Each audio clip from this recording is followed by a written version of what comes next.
Coming up right now, the newest episode from Carr, Gwyn, and Ode on Three Pagans and a Cat.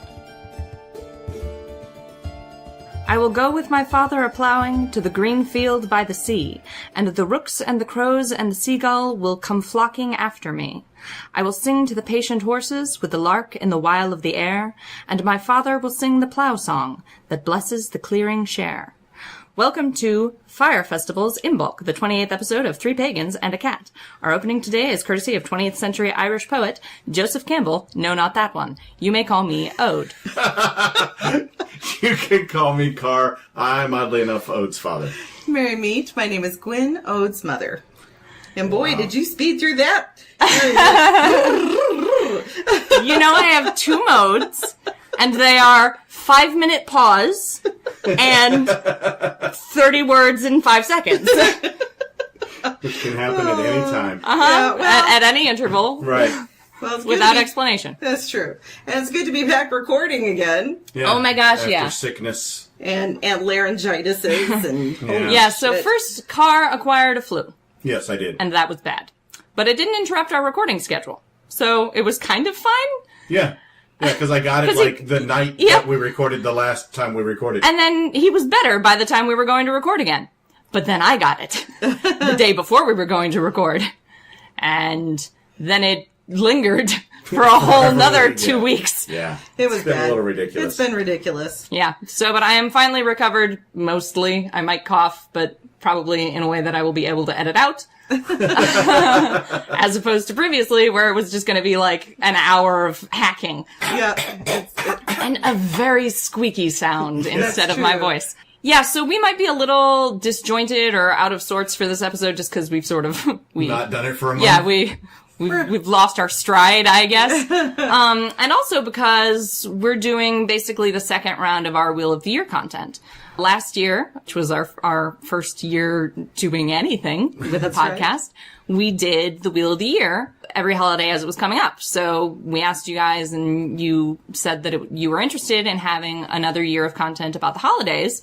So we wanted to do sort of deeper dive stuff. But correspondingly, that means the stuff we've covered previously, which was like the details and the sort of the glossing over the specifics of the holiday, we've already covered that. So we're trying to dig a little deeper, which means we're not as structured in these episodes as we have been in previous holiday episodes. Yep. That is correct. Guess what I have to do? I know, yeah. First of all. Yeah, let's do that first. All right. Before we forget. All right, we have 13 kittens of whom we don't name, but we still love them. We do love them. We love you, kittens. We do love them. And we have a kitten now. We do. You are represented. By our literal kitten. Yes. Who is on the couch. Balthazar. All right, and then we have 12 cats. Mm-hmm. They are Emily Hageland, Gary Bearstorm, Jasmine Ray Bell, Kathleen O'Sullivan-Cook, Marie Gray, Marcella M., Michelle Kovach-Burkett, Sarah Prescher, Susan Dahan, Sid Montgomery, Tally Kazoil Thomason, Tanya Allen. Wow. We got a lot of cats. We have a ton of cats. That's awesome. Hunters. We have 17 of them. I can't believe we have more hunters than we have cats. Yeah. That is amazing. And they are Aries, Brandon Summit, Charles Howison, Darby Lockridge, Aaron Mao, Fen Ashburn, Henry Woodenhouse, Kay Kremer, Carly, Lee Lynn, Lorelei, Markia Allen, Stephen Brown, Stevie Thompson, Susan Johnson, and Wick. And then we have 2 tigers, Akaneko and Crystal Potinen. And then we have 2 jaguars. Thank you. Justin Stanage and Leanne Stevis. Which I'm also amazed we have 2 of those. I know, yeah. Yeah, we so appreciate you guys. We were just talking today about some upcoming events, and you guys helping us out with your patronage. Yeah, is how we get to go. It's how we get to go to these things and to do the things that we do. So we really appreciate it. I guess we should talk about the fact, the upcoming thing we're doing. Convocation. Convocation, 2019. Our patrons are essentially paying for. Well, they're helping. They're helping. Yeah. They're helping. But I also started a GoFundMe for it.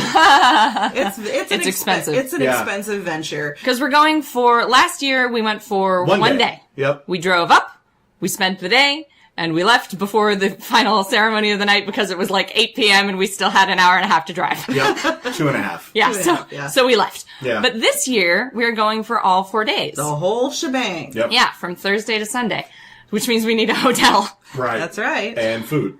And food, yeah. Yeah. Yeah. 'Cause We starving need to wouldn't eat be things, you know. So, yeah, so we're working on those things, but our Patreon supporters are assisting with with that. that whole Definitely process. helping with it. Because we also have to buy tickets and everything. And the Yeah. great thing is we're not only going to be going to Convocation. Yeah, we're not just attending. We are going to be teaching at Convocation Yep. and we're going to be doing a ton of interviews that you will want to hear on the Yes. podcast, including Witch Doctor Utu, that's going to be interesting. We're interested in that one, yeah. That's going to be James interesting. Stovall and Sarenth Odinson, Which Very excited. Jason Mankey, That Right? is going Yep, to be that's a big one. awesome. Yep, that's a big one. Ivo Dominguez Jr. also a big one. Yep. He's doing a ton of classes there, Yeah. by the He way. is, he is. I'm amazed he's going to have time for us. Ellen Duggan and Tess Whitehurst. And it's going to be so hard for me not to fangirl. I'm going to have to really hold myself Control back. yourself. Control Because yourself. I love Ellen Dugan and Tess Dial Whitehurst. it back. Dial it back. And then I'm in talks right now with Storm Fairy Wolf and Devin Hunter about having them on as well. Don't let them listen to the episodes where we just gush about Storm Fairy Wolf for 7 years. It's like, Storm Fairy Wolf. We're also interviewing Jackie Smith, who is Coventry Creation. She also is a radio host. She's co-owner of the Candlewick Shop in Ferndale. They do the witches, isn't it like a club? Yes. Yeah. Where they send you, like, here's how to You get do badges. a Yeah, specific- little yep. badges and cards. And Yeah, all like being in the Girl Scouts, but for Yeah. witches. Right, yeah, Cool. yeah. Which I thought was really cool. So we'll be talking to her as well. Ken Day is also, nice. we're in talks right now about Very- having him on for interviews. So these will not be all in one episode. We're going to kind of No, spread them obviously. out. As a matter of fact, they'll probably be episodes on their own. We'll just call them interviews. Yeah, and probably. upload them because I'm talking to each person about an hour. Yeah. You'll get a bunch of Notifications Notifications in your feed. weird. So there'll be extra episodes for you guys. I'll put them under the Art Community tab, probably. And we will upload them 30 days early to Patreon. So before they're live for everybody For everyone. else, you'll have 30 days where if you're a patron and you're on Patreon at all from kitten or up, Yep. you will have the opportunity to listen to these. Yeah, you'll get access to these them episodes Yep. early. To these The only one that probably will not be for is the James Stovall Sarenth Odinson one, because we are actually going to be releasing that episode the same day they release that episode. Yeah. It's going to be on their cool. podcast. We're cross-podcasting. Or cross-podcasting, yeah, it'll be very interesting. We are doing a class at Convocation, but it's going to be a teens class. We are doing that's what Teens it's and up. Yeah, Teens but and it's up. listed under the teen category. So Yes. if you're looking for it on the schedule, it's in the little red color. That means teens can attend. Yep. And it's the Building Your Book series, but the Speed version. the ultra Ultra high high speed speed. edition, Ultra high speed. where we're going to condense all of our Building Your Book content into one single hour long, I think, Yeah. class. So that thing earlier today where I spoke very fast, expect more of that. And now a commercial brought to you by our lovely Tygo Crystal Potinin, whose name we're coming closer at. we're approaching. And it's for Apothecary Tea Store, which Crystal owns and runs. Apothecary Tea is a purveyor of fine, loose-leaf tea blends, from herbal to white. They provide a carefully curated range of options, from traditional greens like Dragonwell to fanciful blacks like Black Forest Cake. And it sure doesn't hurt that their blends are pretty to look at, too. Elder Tea Pop of Blue, Queen of Hearts Luscious Blush are particularly compelling. For this time of year, we at Three Pagans and a Cat suggest you take a look at their chai. It's a smooth and spicy blend of black Darjeeling, cinnamon, clove, cardamom, fennel seed, black peppercorn, and nutmeg to warm up your winter. Connect with them on social media with the hashtag MyApothecaryTea and find them out online at apothecaryteastore.com. Oh yeah, so everybody knows, because we were sick and kind of out of pocket, for lack of a better term, Yeah. we're doing an episode tonight We're doing an episode next week. Sunday, and we're doing an episode the Oh, Sunday after. that. 3 weeks in a row, Yeah. people. 3 weeks in a row. Yeah. We're not moving to a weekly schedule. I swear to God, we're not. Nope. But just this one little segment of time while we catch up, Right. we're We had to gonna. do this once before when Yeah. Gwyn was Yeah. had surgery. Yeah. We did 3 in a row. Yep.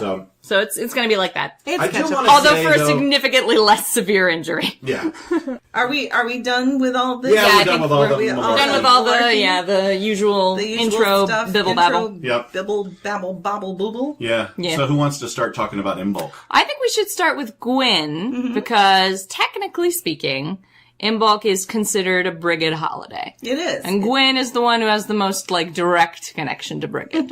Well, yes, since she has been my patron goddess since, the beginning. Right. And The very beginning of all your things. Of all my things. And honestly, I think she's been with me since childhood when I look back on some things. Yes, we've talked about that before. About how you perceive Brigid's visage and about an encounter you had as a young child. That's right. That's right.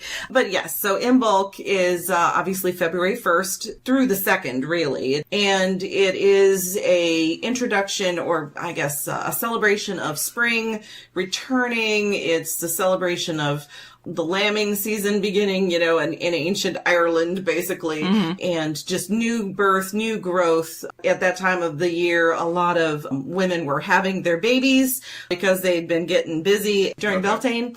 And so, which is a fertility festival. As so many of them are. All those babies started being born around the 1st of February. And Brigid is one of those goddesses where she has many aspects.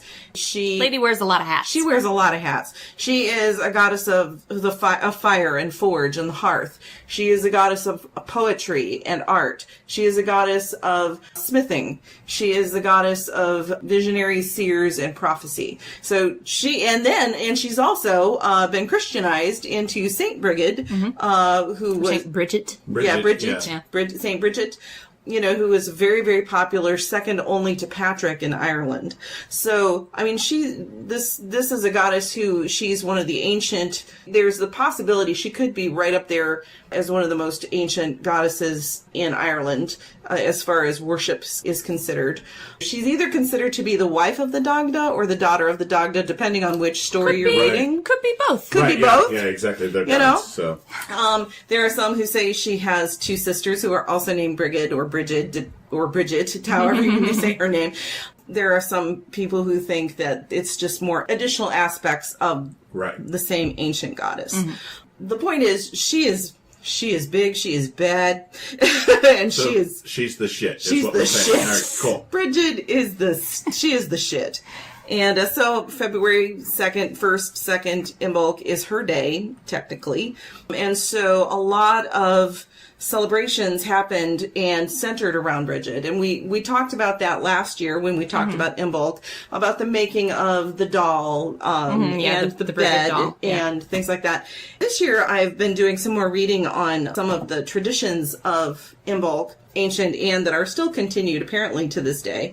One of those is if you have a hearth, they would smooth out the ashes on their hearth, because not unlike Santa Claus, apparently Brigid would go and visit all the homes Through your hearth. through your hearth. Makes sense for a goddess who's very into fire. Into fire. Right, yeah. She's the endless flame.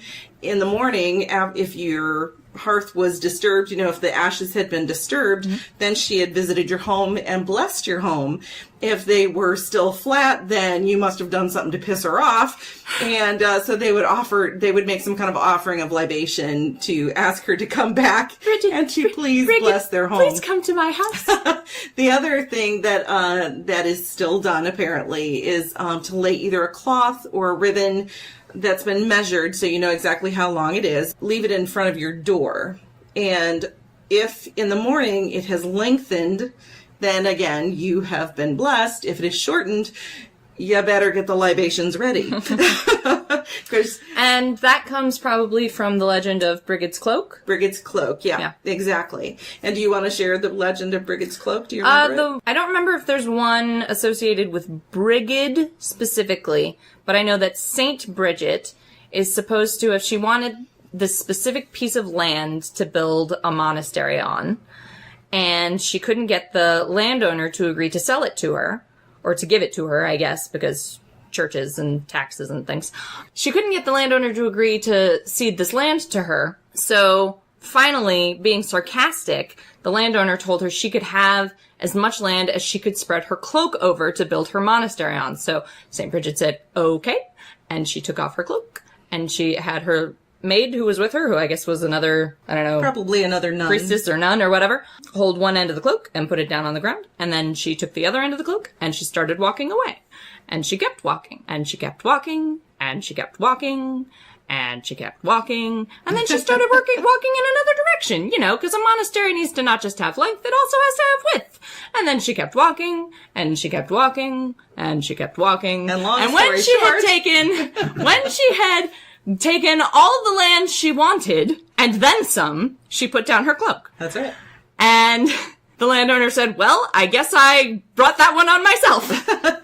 This is a miracle, so I guess you get whatever you want. Exactly. And like with the cloths or the ribbons that are left to be blessed by Brigid or Bridget, depending on who you do this for, they can be used for healing throughout the rest of the year. Yeah, because Brigid is associated with healing. Yep, exactly. And so is St. Bridget. Yep. And that's again, I find it fascinating that she's one that she was very thoroughly syncretized. She was very thoroughly syncretized. Many of the ways that she was worshipped were brought into rites and rituals for St. Bridget. Well, even the story about how St. Bridget was supposed to have been the midwife of Jesus. Yes. Relates to Brigid's associations with childbirth. In fact, I was reading, because she's obviously the goddess of childbirth, they would have their babies in the doorway because it's considered a liminal place. Yeah. And that's one of the reasons why the ribbon is left in the front of the door by the threshold, because Brigid would come there to help assist wives with the birthing, or women with the birthing of children. Sure. So were thresholds associated with Brigid? I can, like, as a location? I think so. I'm not sure. I'd have to do a little bit more research into that, but I think because of the association with childbirth, that seems to be why she's associated with the threshold.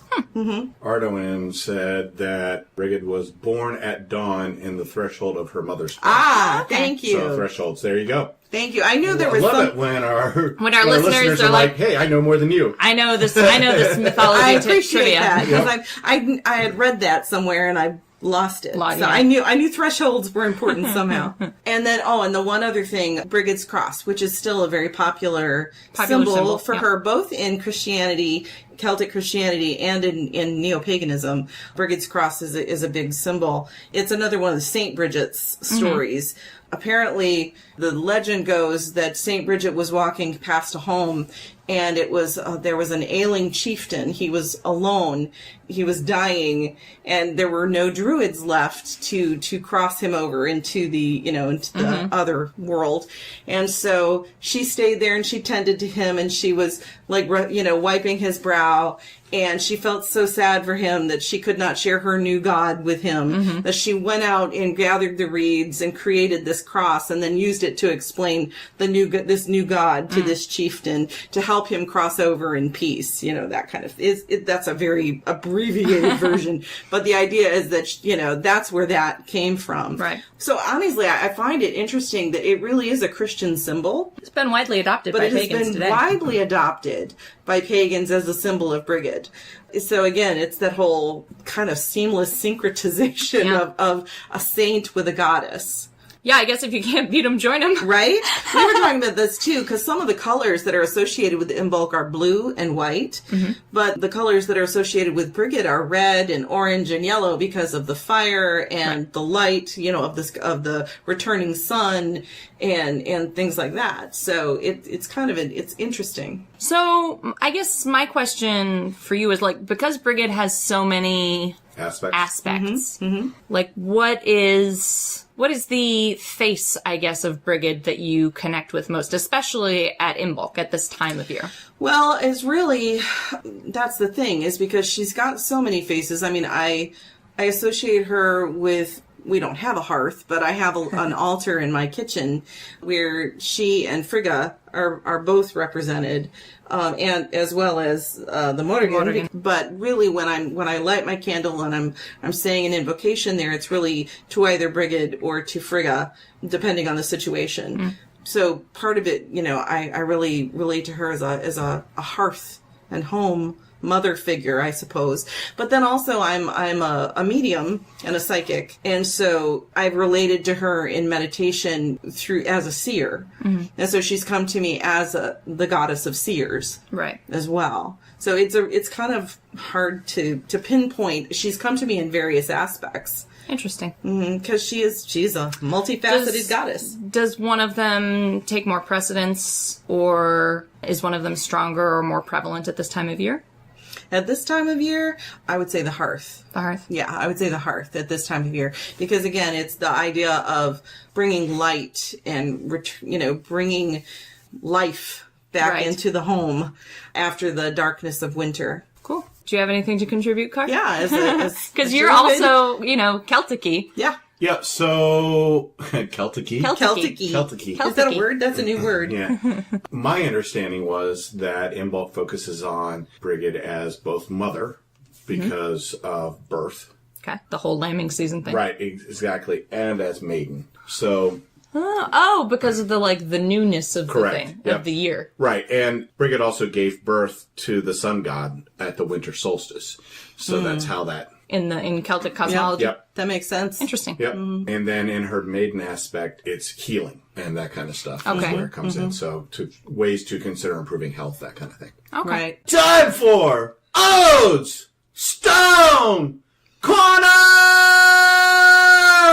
Woot woot. Excellent. Thanks. This week we're going to be covering fluorite. Sometimes it's also called fluorspar, but you usually see that in a chemical context. But if you do happen to see it labeled as fluorspar, don't be alarmed. It's exactly the same as regular fluorite. So fluorite is a very widely occurring mineral.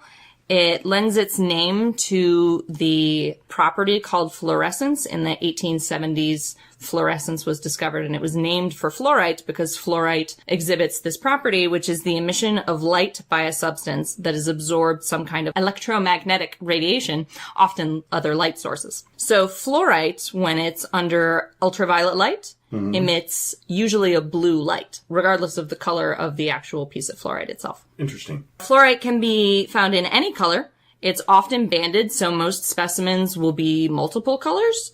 The most common colors for fluorite are green and purple, followed by blue and yellow, but it can also be found in black, in pink, in red, and in colorless variations. The color of fluorite is determined by a number of factors, and I'm not going to get into all of them here because it's very sciencey, but two of the most relevant factors in determining the color that a fluorite is going to be are mineral impurities and exposure to various forms of radiation. Oh, interesting. Neat. Yeah. Fluorite is, in addition to being, it's a relatively soft stone, so it's not actually used for lapidary purposes like in jewelry very often, but it is used sometimes. It's most often in a commercial context, used as a flux in iron smelting. So if you use fluorite as a flux material when you're smelting iron, the slag, which is the runoff product from removing the metal from the ore, will have a reduced viscosity, which makes it easier to filter. Also, fluorite has a low diffusion rate. It has a lower degree of chromatic aberration compared to most kinds of crystal and even glass. So although it is very, very hard to find clear pieces of fluorite that are of sufficient quality to use in lenses, synthetically grown fluorite is often used to create lens components for very high-powered telescopes and microscopes because there's less chromatic aberration in the lens, which means you get a clearer, less diffused image. Interesting. Yeah. So I think of fluorite not as a way opener, but as a way finder. If there is a way to do the thing, fluorite will help you find that way. Think like water when you're dealing with fluorite. You are not trying to muscle your way through a situation. You're trying to flow through a situation. Okay. What kind of way fluorite will help you find depends on the color of the fluorite you're dealing with. So like a blue fluorite is good at finding creative solutions. Purple fluorite has more of a spiritual element to it. Green fluorite has a very sort of soothing, healing quality to it. Green and purple fluorite, which you often see together, are therefore really good for like dealing with spiritual wounds. Okay. And then the other thing fluorite tends to be good at is clearing out clutter sort of in your thought process and allowing you, but not forcing you to see a situation clearly. So if you don't want to, it won't make you, unlike some stones that I know, but you have a better chance of getting a clear view of the situation with fluorite's influence than without it. It's not a very pushy stone. It's very agreeable. And if you don't want to do the thing, it won't make you. But it is a clarifier, let's say. So is fluorite also related to fluoride? Yes. Calcium fluoride is the mineral that makes up fluorite. Yeah. And it's also in fluoride. Interesting. Yep. It's very interesting. So you could brush your teeth with this stone. I don't recommend it. Probably not. All right. Well, it was worth a try. And that's it for Ode's Stone Corner! No, I wanted to go back to the question that you asked about what did I feel like the emphasis was for Imbolc. Imbolc is actually a really good time to do divination because she is a goddess of seers and prophets. Fair enough. So it's an excellent time to do all kinds of divination. So Is there not a festival that's a good time to do divination? It seems like every time we talk about, a Wheel of the Year great festival, time to do divination. It's a great time to do divination. That's a great time to do divination. It's like when I've stopped looking up the like the widely fertility. No, I've stopped looking up the widely accepted like uses for stones because all of them start with blah is a very protective stone. So now I just go with the scientific properties and my own personal vibe on the individual rocks I have. But again, I will reiterate, she is a goddess of seers and prophets. Sure. So it does make sense. Poets. And poets. So hey. And the fact that there's no difference between those two. That's right. And so that would also be a great time if you want to, if you want to write a poem or do something, with art. I think Imbolc is just a good time to start things. Yeah, it's a very good time to start any kind of a new venture, a new project. Anything like that. Yeah. And I don't know if these two are going to be celebrating Imbolc, but I'm planning to celebrate the day, personally. I'll celebrate with you. Okay. Depends on where I'm at that point. Yes. That's true. If I'm working too much or what. Well, I'm going to have a candle going all day to represent the eternal flame. So. Right. Yeah, talk about the eternal flame thing. Well, I know that it has to do with St. Brigid. Right. And it's supposedly the site where the abbey at Kildare was built was formerly a pagan site for Brigid. As usual. As usual. Yeah. At one point, a fire was built. I don't remember the specific reason. Maybe the person who remembered about Brigid being born over the threshold. I think it was our Darren. The fire was tended to by the nuns and continually, and it never went out for 500 years. Dang. Is what the legend says. And, I mean, if it does go out, no one's going to admit to it. Right, yeah. But my understanding... No, it was fine. It was fine. I know it rained. It was fine. No. But my understanding is that previous to that, when there was a pagan site, she was the goddess of the hearth. She was the goddess of the forge. Mm-hmm. And so there was a fire in that was always tended to by the priestesses of Brigid that never went out. So is Brigid supposed to be an eternal flame? Like, embody an eternal flame? Or is she just associated with an eternal flame? I think just associated with. I think, okay. Yeah. Okay. She is, again, the goddess of the forge and the hearth. And so, yeah, she's associated with the eternal flame. There is so much about Brigid that I honestly don't know that, there's always something to learn. So. Yeah. Well, and because she has so many aspects or facets, I imagine it's hard to get a grip on all of her at once. I mean, she's supposed, again, she's in some of the stories, she is the wife of the Dagda, basically helped create the Tuatha De Danann. You know, I believe she also like she's come to me bearing an apple, and when I go to see her in meditation, I meet her under an apple tree, and that's all part of the underworld mythology of Brigid. So, there's so much that is swans are associated with her, and I have a crystal swan, which represents her on the altar. As are owls and bees. Yeah, and so many things. So many things. Sadly, we found out because when we did that box. Yeah. Is it bumblebees? Yes, yeah. I do have some stuff to talk about. Excellent. From the Celtic side of things, pre-Christianization. Right. Pre the Saint Bridget. Pre-Saint Bridget. So Imbolc was a celebration of the end of winter and the impending light half of the year. Right. Okay. So, like, the hard part of it was over. Food rationing was ending. No warfare was finally ending, which was an integral part of Celtic society. So the ability to pick up your weapons again. Yeah, everything basically was on Everything They were on a Yep. ceasefire, Yep. right? Basically, Exactly, so yep. they got to Yep. say, during the depths of winter. Correct, yeah. so they got to say, we're no longer at peace. Now, Yay! now we can go back to fighting each other. Farmers are getting ready to go back to work preparing animals for breeding. Warriors, of course, picking up weapons, starting to practice. Yeah, of course, because I'm sure everybody gets out of practice during winter. Right, exactly, like we do. And the political and social aspects of life that have been put on hold are basically all restarting. So you basically spent winter holed up in your, Just your surviving. your mud-dogged hut, ate food that you had prepared. Hardtack or whatever. Right, Preserved. exactly. Yep, preserved for that. So the name Imbolc, which we say now, was originally Imblog, which translates into in the belly. Interesting. So it's a birthing birthing. process. So it's in the belly getting ready to come out. Originally referred to livestock. Right. In particular lambs, because sheep would have their babies before cows would. And that's because they could get to the grass easier as it first started to shoot up through the snow. Hardier animals. Right, exactly. So they were. So you got sheep's milk, but ahead of cow's milk. Correct. Yep. And I'm sure being able to get the sheep's milk also was a benefit to the people, because then they could wouldn't they drink the sheep's milk too, or make cheese? Yes. Or, Yeah, they could Yeah, have all of that kind of stuff could get it started was again. fresher Yeah, you could food start was having able fresh to food be again, yeah. added back to their diets. Right. And Imbolc was actually celebrated in Ireland, Scotland, and the Isle of Man.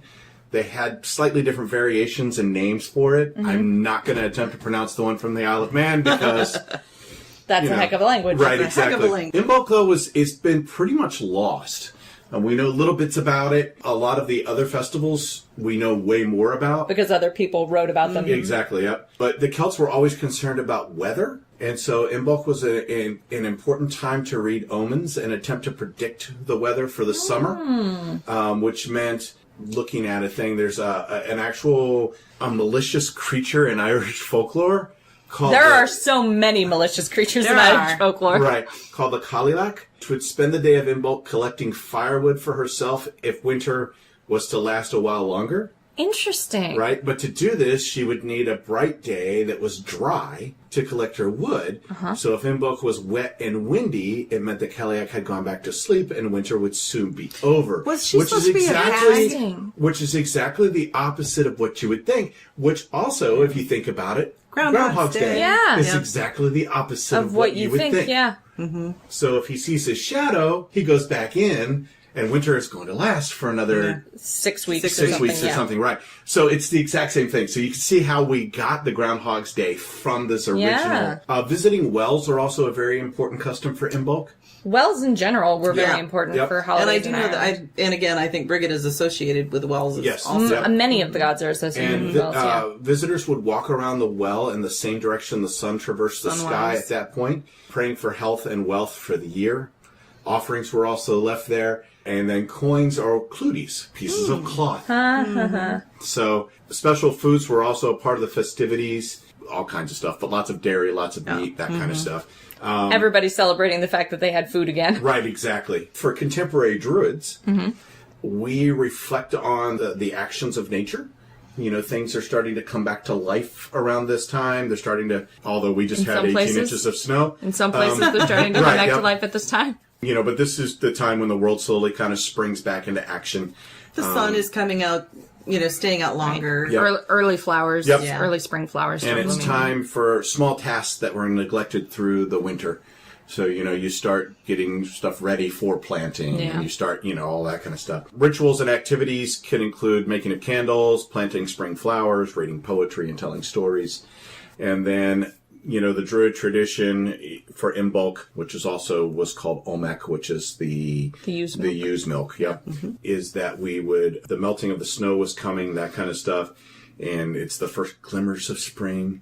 So we would take this and honor the mother goddess with 8 candles rising up out of water in the middle of a ceremonial circle.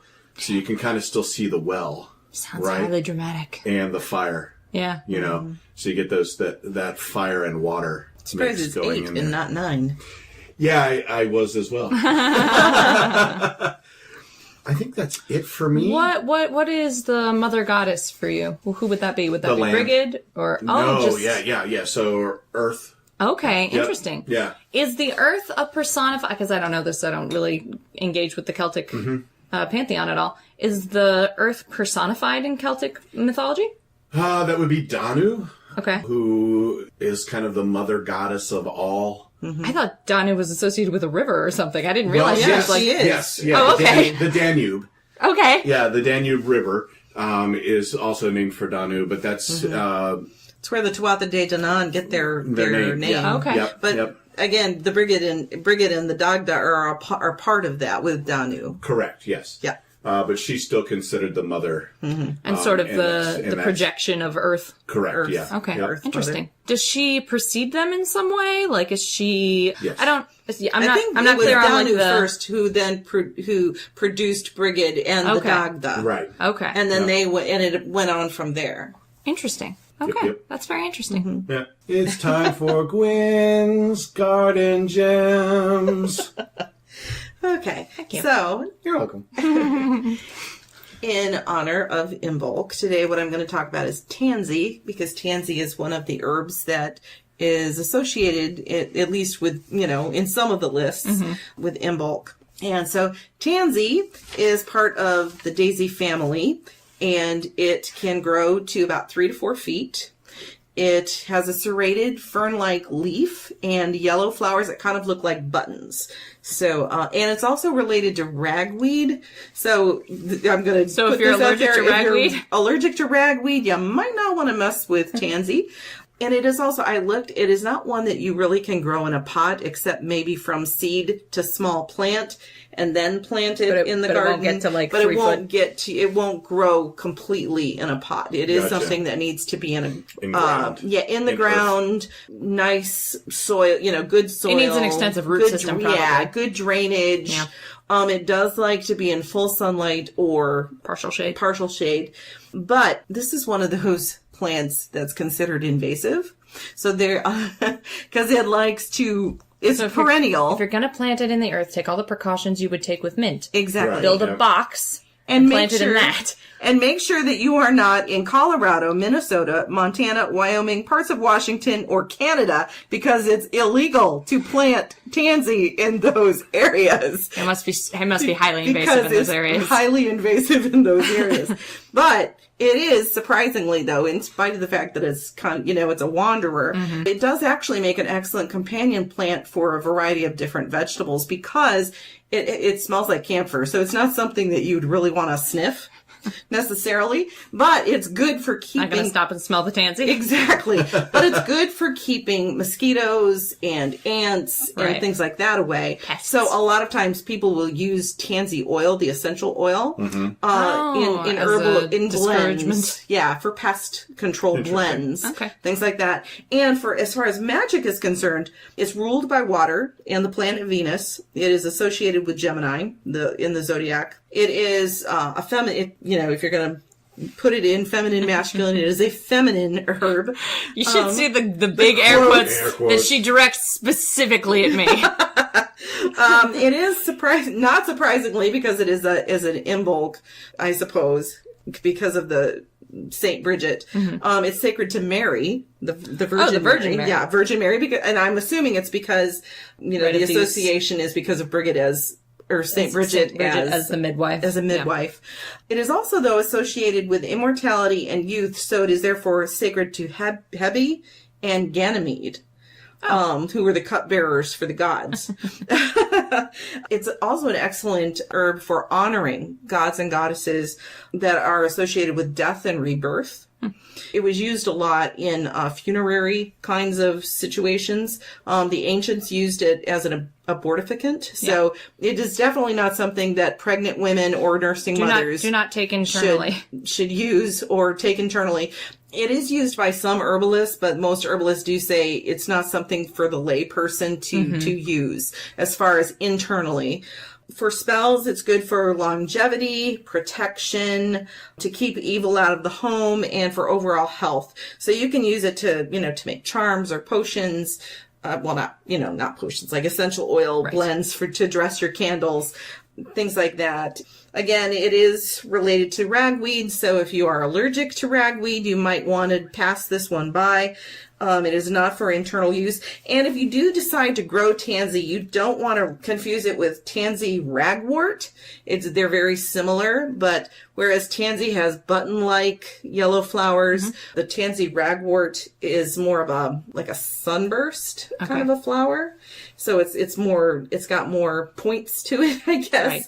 And it's highly toxic. Oh, good. Yeah, it's highly toxic. Why do we name all these things the same Similar, thing? yeah. So be very, if you are looking, if you're like wild crafting and you think you have found tansy, make sure it's not tansy ragwort, because that is highly volatile and dangerous. I mean, as a rule, if you're wild crafting, double check your always IDs on everything. Everything. But again, even though I don't recommend it for internal use, it's very useful to have in your garden, as long as you're not in a state that it prohibits its growing. And as long as you're not too worried about the rest of your garden. And as long as you're not, and I think it's good for, it's good for growing next to like potatoes and other types of gourds. Because it creates, it creates potassium. Yeah, root vegetables, because it puts potassium in the ground. It discourages pests that would invade those plants while they're trying to grow, that kind of thing. So do some research, grow some tansy. You might find use for it. That's it for Gwyn's Garden Gems. Why the laugh? Because you started very weak, but then you rapidly realized that it was too weak, and you picked it up. I don't have a whole lot to talk about here because it's I don't. This is not your jam. Yeah, I don't get involved with Brigid. Hilariously, at least I think it's hilarious, Mom gave me a book about Brigid to read to sort of prep for this episode. Well, you asked. She came to me and said, "Can I borrow a book?" I said, "I have two. Which one do you want?" Yeah. This one is more, I think I even told you. Yeah, you told me. This one's got more history, and this one's more devotional. This one's more devotional. She picked the devotional one. The devotional one, because Gwyn was reading the historical one. And I said I would twitch. I had no problem with that. And I didn't want to lose her place in her book, because that would bother me. So I read the devotional one.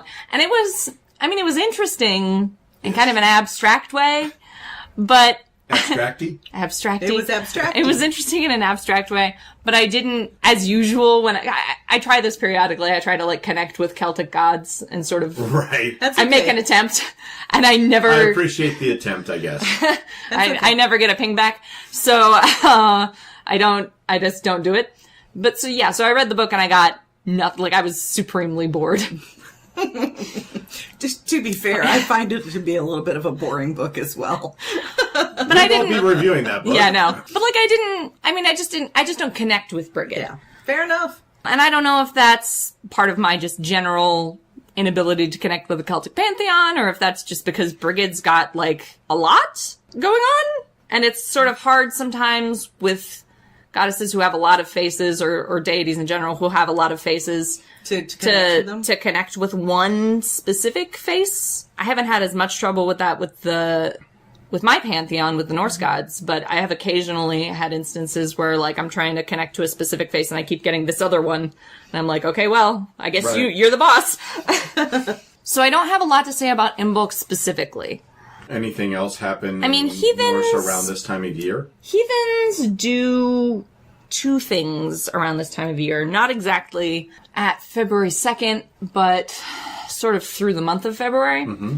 There's Disting, which we've mentioned before. Yep. I don't celebrate it at this time because I celebrate the Dis, which are the female ancestors, at Yule. On Mother Night. On Mother Night. So I don't feel the need to, like, have another it twice. holiday immediately thereafter, Right. also doing the same thing. The other thing that heathens do at this time is the charming of the plow, just kind of an Anglo-Saxon thing. It's post-Christianization, but it's got a very pagan flavor to it. So the charming of the plow it would happen around February, March, and all the farmers would take their plows down to the church and get them blessed by the priest, so that the idea was that God would bless their fields. Gotcha. And then the priest would also bless salt, little, like, individual portions of salt, and give them to the farmers who came, so that they could use that making their bread. Oh, interesting. This was Sympathetic magic, basically. right, exactly. And I know some of the farmers who got that salt, rather than baking it into their bread, would take it into their barn and sprinkle it at the four corners to discourage pests, was the idea. Gotcha. Was that if you bless the barn, then nothing gets into the barn and messes with your wheat. Yep. Right. Or whatever that you farm. And again, it's a smart thing to do. Yeah, and that's a Christian thing that happens in Germany and in Anglo-Saxon areas. But it's like I said, it's got a very pagan flavor to it, and what? But no, I was just going to say, I think a lot of these things, though, like what we were talking about with St. Bridget's, even the St. Bridget processions with the Bridget doll is reminiscent of the ancients when they would make their effigies of the goddess and bring them into their homes for blessing. Yeah, the thing with the charming of the plow is that there's no evidence there was ever a pagan custom that amounted to this. But it's been sort of adopted, I guess, by modern heathens, especially the ones who are not strict Reconstructionists. Gotcha. To do a charming of the plow with Thor, for example, who is a patron of farmers. Oh, makes sense. Yeah, because he'd bring the rain. What if they don't have a plow? What did they do? Well, there are some different schools of thought on this. So some people say that, even if you aren't a farmer, you should have some sort of connection to the earth, so you should have blessed whatever tools you use in that. So if you have a garden, you should bless your spade or whatever. Some people say that the idea is less to bless the land and more to bless your work, your action, whatever thing it is you do that brings prosperity into your house.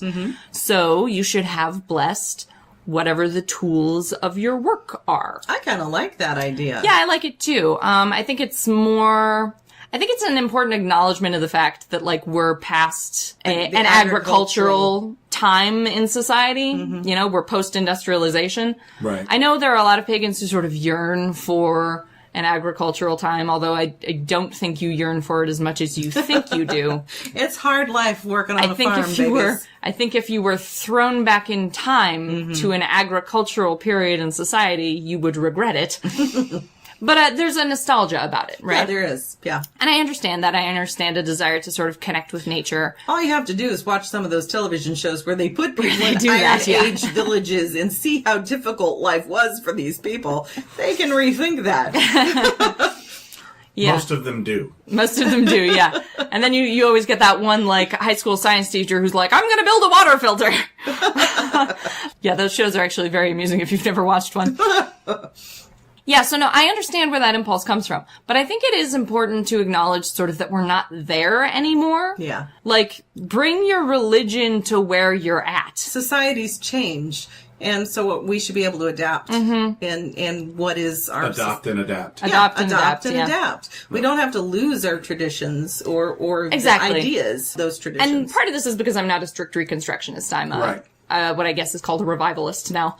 Where, like, I do some things in ye old ancient tradition, but also I have a computer that I think probably has some kind of spirit in it, so who knows? Would you ask the gods to bless your computer then? Yeah, probably, because and the mic and, the tools of my work. Those are the things I use. We even talked about that when we talked about the building your book and the fact that my book lives in the cloud. In the cloud. How do you bless the cloud? Yeah, BTW, tech witches still get at me. Witches! Nobody got at me. I know, we need some tech witches, man. Gotta figure out how to cleanse the cloud. Right. Anyway, I've still been percolating that in the back of my brain. No, so I think of this... And there are a few other things that heathens do during this time, depending on sort of what kindred you're in. Like, there's Vali's Blot, which is Edred Thorson back in the day. The eyes are rolling, people. Edred Thorson back in the day was like, well, Valentine's Day, Vali is a god. We could celebrate Vali here, so they do now. Gotcha. Vali's got nothing to do with Valentine's Day, but some people do that now. But aside from that, the Charming the Plow, I think, is the closest analog to Imbolc because it emphasizes starting things. Right. It emphasizes getting out of that stagnant period, that rest period, which was necessary, but which is, done now. Yep. Now that the sun is coming back and the snow is hopefully starting to melt. Good gods, yes. It's time to start doing work again. And I think the Charming the Plow is probably the closest analog to that in modern heathen culture. Gotcha. If I was going to give suggestions for gods you could work with at this time, I would say Freyr and his wife Gerdur, because, first of all, Freyr has a lot of associations with planting things and earth and fertility in general. So much fertility. And his wife... So much fertility. And his wife, Gerdur, is a Jotun who he lost his mind over, gave up his sword, which could fight by itself. It's the only weapon that can do that, BTW. He gave up his sword to his servant in exchange for Skirnir, the servant, going to fetch Gerd and asking her to marry him. And eventually she agrees. But so Gerdur and Freyr have a really interesting dynamic where we don't know a whole lot about Gerdur. Her name means sort of enclosed space, so I associate her with gardens or like walled gardens, that kind of a thing. Especially since Freyr is associated with agriculture, so I think of her as in terms of gardening, just like a smaller sphere agriculture sort of thing. More personal, more home life oriented. Yep. But Gerdur and Freyr are important to me in a way that's sort of hard to describe. To wed Gerdur, to win her hand, he had to give up the one weapon he had. Freyr chooses not to be a warrior, chooses not to be a fighter, and decides instead that he is going to devote himself to this woman, outside woman even, this Jotun, whom he loves. I think they're really valuable and important for this time because Yule and winter are a time where it's really, really easy to get isolated.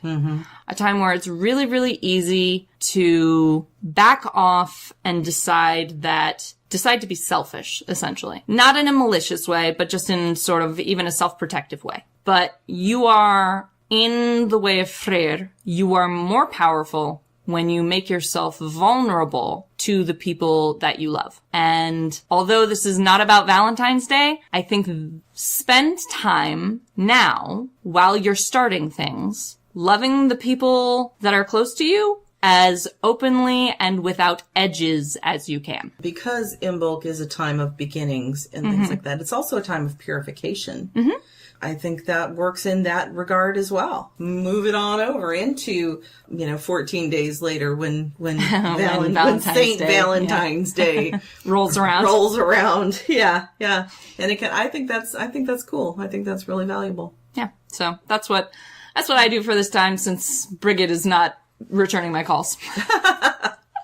And now it's time for Cars Feast Table. Cars Feast Table. It's always going to make me laugh. We're getting there. We're getting better at it. We're getting there. All right, so for the Cars Feast Table part of today is mulligatawny soup. So slightly different to mulligatawny stew. I just like saying mulligatawny. I know, it's a great word. Mulligatawny. Don't know how you'd spell it. But I I love enjoy the saying stew. it. I've never had the soup. mulligatawny. Mulligatawny. Mulligatawny. Yes. So it's 3 tablespoons of butter, a tablespoon of vegetable oil, 1 large chopped onion, 2 stalks of celery thinly sliced, 3 diced carrots, 1.5 tablespoons of curry powder, 2 tablespoons of all-purpose flour, 5 cups of chicken stock, 2 tablespoons of long grain white rice, which does not sound like a lot. No, it doesn't. But Yeah. rice does, swell up. Yep. It swells up. 2 tomatoes, peeled and chopped, See, this is where you lose me. 8 ounces of chicken, cooked and diced, although you could do lamb. Oh, yeah. That would be interesting. Yep. And then 1 small apple, cooked, peeled, cored, diced, and then you salt to taste. Yeah, see, there I'm completely gone. But I still think it You would lost be... me first at the tomato, and then the apple comes around, and I'm just, ooh, nope, can't do it. I've done apple in stuff before that you've liked. Yeah, it's gotta be real specific. Like, I won't do like an applesauce and pork. No, but you can put apple into a savory dish and you would not know guess. it's there. Trust me. It depends on the kind of apple, too. That's true. That's so true. if you did a Granny Smith that's a little bit more... That's tart. Yeah, that's true. You know, it's going to help, I think. That's true. I would probably be more okay with that. You're going to make a quick reduction, so you're going to heat some butter and oil in the saucepan. Then you're going to throw in your onions and your celery and your carrots, and you're going to sweat them down for about a minute. Until they're delicious. Right, until they're getting soft. And then you're going to stir in the curry powder and the flour, and cook that for about a minute, and that's going to create kind of a roux with some of those vegetables in it. It's going to create a roux if you're not me and are therefore capable of creating a roux. It's not that hard. Then you stir in your stock and bring it to a boil. Add your rice and stir well. Cover it for about 20 minutes, so it's not a very long process. Stirring occasionally. And then at the end, you're going to add your tomatoes, unless you're owed, in which case you're not going to.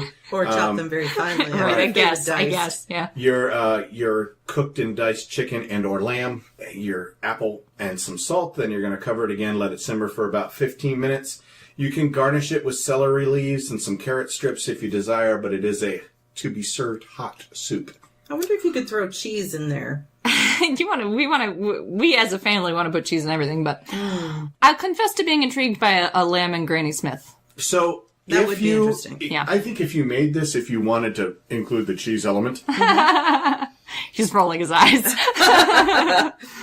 If you made it in made the soup and then put it into a bowl that was small enough in diameter that you could fit like a piece of Munster. Right over top. Right over top of it. And then, let it melt down on it, kind of like you would do a French onion soup.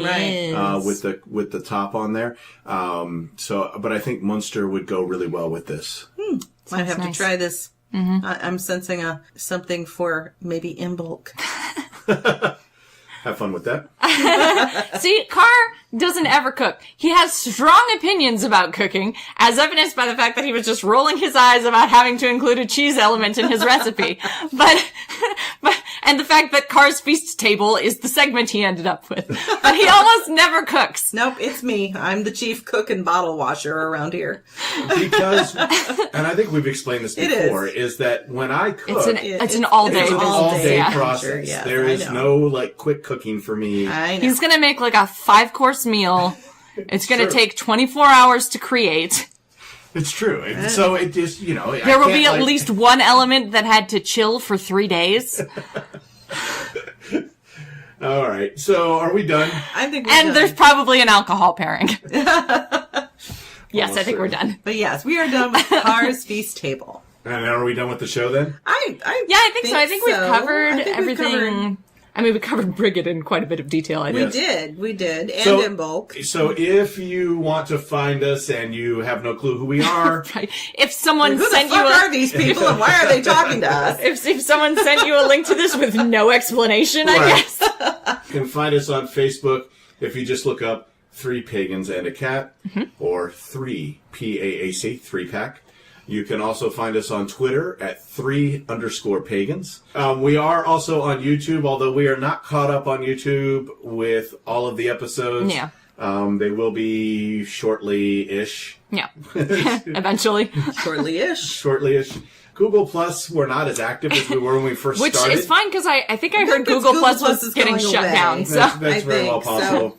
We do have a Patreon. You can find that link on our website, which is the number 3, pagansandacat.com. All of our services that are offered are there, including mine now, because we actually did have somebody contact us and ask if I would do an Om reading. So that's now listed on there as well. Our speaking stuff is on there. What else? We're talking about getting that newsletter up and running. Yeah, so more of magazine than newsletter. Yep. Is going to be Communitas We're Paganas. refitting the newsletter. Yes. It's taking us a coon's age, I'm sorry. Yeah, well, we've been We've sick. been sick, and we've got several other projects Yeah. going. We're writing the book, finally. Yes, we are started on the book that people have been asking about, the Building Your Book. Yeah. Building your book. Building I am your in the book. process of writing the rough draft. Yep. Right, yep. And then Ode and I will add our Yeah, we will be contributing. flavored We will be contributing portions. elements. Right. But Gwyn is the published author in the house, so she's the one who gets to write the, Yeah. the bulk of the text. Also, we are doing a fundraiser for Convocation to try to help offset some of the costs of that. So Yeah. if you're interested in that, we have a GoFundMe for it. It's already on the Facebook page. I'll send it to Twitter later tonight. And did you come up with a yearly, a way to yearly Yes. Yeah. So we had several people who have said, support? I don't want to do the every month Patreon thing. Which we get. Right. Oh, Yep. totally. I just want to send you guys money. So, And then have, like, a yearly Yeah. hunter privilege or whatever. correct. Yes. Right. So what we have done for that is we have used the Cash app, which is done by Square, so it's very reputable. And if you would like to do that, you just need to send us money on the Cash app, which is the $sign, because that's how the Cash app works. 3PAAC, so 3-pack, and put in the dollar amount that it is for a hunter. So that's $10. That's So that'd be $10, yeah. $120, and that would get you the hunter level for the year. Yep, and I will be creating a spreadsheet of everyone who creates a yearly subscription, essentially, this way, and I will monitor your access to the Discord manually. Looks like there's a question up Yeah, here. Goodwin has a question. I can't remember, is Imbolc the fire festival where you should burn things that are indicative of events and relationships that you want to put stamp of finality to the end of? You mentioned it in one of the Wheel of the Year episodes. No. No, we can't remember either. I think it was not Imbolc, No. though. No. I think it was it Beltane? It might be Beltane. I think it was, Because technically, Balefire. I think it was Beltane. Yeah. All right. So that's it for us. Convocation Convocation. is February 21st. That's the first day of Convocation, and it carries on through to the 24th, I think. Yep. Yep. we will be posting. Yeah, we're gonna be posting a con episode, essentially, to say we were here! Right. Yep. And then all those interviews will go up at assorted times, and patrons will get priority access to them. Yep. And if you all are interested in going to Convocation, I would suggest going. I Yeah. would not suggest if you live outside of the Detroit area trying to do a one-day No. thing. We did it last year and it sucked. Right. I mean, con was fine, but the process sucked. Right. I would definitely get a hotel room, although the hotel that it's in is sold out. Booked, yeah. But there are several other hotels in the area. Mm-hmm. Just to give you an idea on the guests of honor for this year, it is, oddly enough, Tess Whitehurst, Ivo Dominguez, Storm Fairywolf, and Devin Hunter. Lots of featured presenters as well, including Jason Mankey, Ken Day, Ellen Duggan, Clifford Hartley Lowe will also be there. So lots of good people. And Witch Dr. then- Utu. Yes, and Witch Dr. Utu is actually going to be putting out his brand new book there. Yeah. This will be the it's first gonna be place the that debut. it's available. He's doing book signings, I think. He is indeed doing book signings. So website is just convocation.org. We'll link But it on we'll the link it- Facebook, too. Yep. Yep. We'll link it on the Facebook, and we'll also stick it into the link for this episode. Yeah, so. convocation.org, and I think they may still have Early registration. early Early registration registration. prices available. Yeah. Yes. Yeah, Yep. you want to get that if you can. Yeah. It's more expensive at the door. Yep. Significantly. Well, not significantly. No, but- enough. Enough. to matter. Enough. Yep. Enough. But if you live anywhere in the Midwest, people come from all over. It's a People are huge. coming down from Canada. and Yeah. So it's a big deal. It's a Thursday through Sunday. Huge event. Yep. And very, very much worth the time and the money. Yeah, Yep. the one day we went to last year was great. was So amazing. I'm really looking forward to it this year. Yeah. Me too. Yep. All right. Thanks, guys. We love you all very much. And we're done. Yeah, we're done. We're done. Okay. Have a happy Imbolc, and Right. whatever our people in the Southern Hemisphere are celebrating. We always have to figure that out. what is it? Because they don't celebrate Imbolc until August. God, what happens in August? That would be Lunasad? Lunasad. Happy maybe Lunasad, Southern Hemisphere. Lunasad, Southern Hemisphere. All right, I'm going to stop the episode. Yep. Okay. All right, so the recording's going to be stopped right now. Click. Click. Click, damn it. You've been listening to Three Pagans and a Cat. Find out more information at www.threepagansandacat.com.